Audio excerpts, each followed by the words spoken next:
Have you been thinking about some electronic toys or books for your grandchildren or children this season? If so, we've got some great tips from Jennifer Whitcomb and Mike Toohey of our speech department.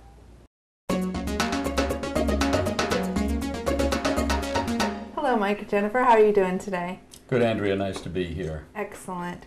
So, Mike, in preparation for today's show, I was looking over your website, and I noticed that you work a lot on reading readiness with the preschool children, and I was just curious exactly how that affects their speech. That's a great question, Andrea. And when we work with children with speech and language delays, we also work on their early reading skills. Because the skills that children get when they learn to talk, words with vocabulary or rhyming, are the skills that are necessary to learn how to read. And we know that children that aren't ready to learn to read when they start school, of those children, 75% will never become competent readers. And that means they'll never access the academic curriculum and likely won't be able to be successful in life. Wow, that is really interesting. Jennifer, I was reading about the fact that you were going to a national speech conference and that you were going to present to, believe it was teachers, but correct me if I'm wrong, about how they can work with children. Can you tell me a little bit about that conference?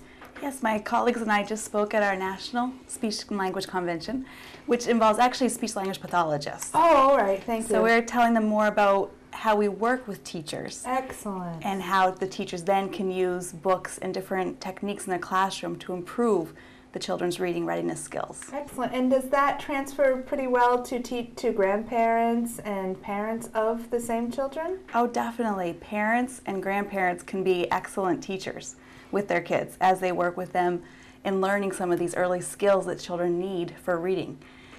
They can look at different ways to use books.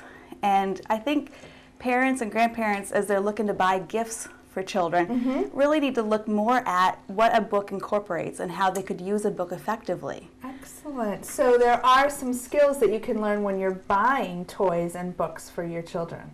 Yes. Yeah, when we're using books in our therapy sessions, we look at if a book is using rhyming or if a book focuses more on vocabulary. So there are different skills that can be embedded in a book. Also oral language and the alphabet is a big one that children need to have as they're learning how to read. So I brought with me one of my favorite books today. Oh, excellent. That I really like to use. If we look at this one of the things I like to focus on with the use of this book is the large print. And children get so excited when they can find specific words. So we look for words that are repeated frequently. And after I read this, I'm going to be like, oh, this word's big. Let's read it really loud. It says beep. Oh, you say it with me. It says, and we're looking for the child then to work with us. Yes, definitely. This book also incorporates some rhyming. And so it's easy to incorporate. It's easy to focus on some of those skills as you're reading books with children. We can just use a simple pause. This is, again, repetitive and rhyming, so rotten luck, can't go, my truck is stuck, yes. So we look at those rhyming skills that are also very important. Oh, so the fact that when my children were younger, they liked the same books over and over and over again, and actually it's, at times got to the point where they were reading the words with me was actually a pretty good thing. It is, definitely.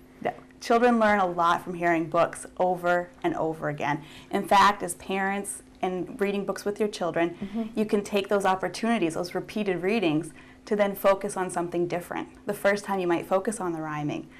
The second time you might focus on the story. Or you could then pick out some words and focus on the vocabulary. Excellent. So this really helps your child later on to learn to read even when they're quite young? Yes. You're preparing the children by giving them the skills they need to learn to read. Not necessarily teaching them to read at age 3, but giving them those skills they need prior to learning to read in kindergarten. Excellent.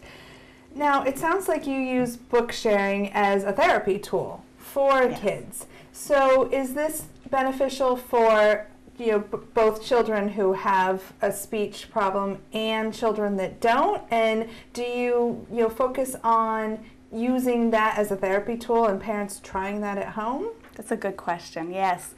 all children can benefit from using books or any academic toys as a therapy tool. And parents can definitely take these skills and work them into their interactions, building conversations with their children. I really like to use a book to build oral language and that conversational style. So that it's not just the children hearing a book being read, but that they're taking a part, they're taking an active role, and they're a participant in what we call a book share. Excellent. Now, what about the kind of electronic toys that focus on words and phonics and that sort of thing? Does that actually help? I think you have one here, but is that something that parents should get for their children? I wouldn't say that it's something that parents need to get for the children, but we know kids like electronic toys. Right. And parents like to buy things for their kids that are fun and educational. Today I brought with me just a LeapFrog toy. LeapFrog makes a variety of educational toys, as do several other companies. But what I look for when I'm buying things like this, some alphabet, perhaps. Okay. So focusing on how children are going to then learn their letters and the sounds the letters make. So this one, for instance, helps them to build simple words.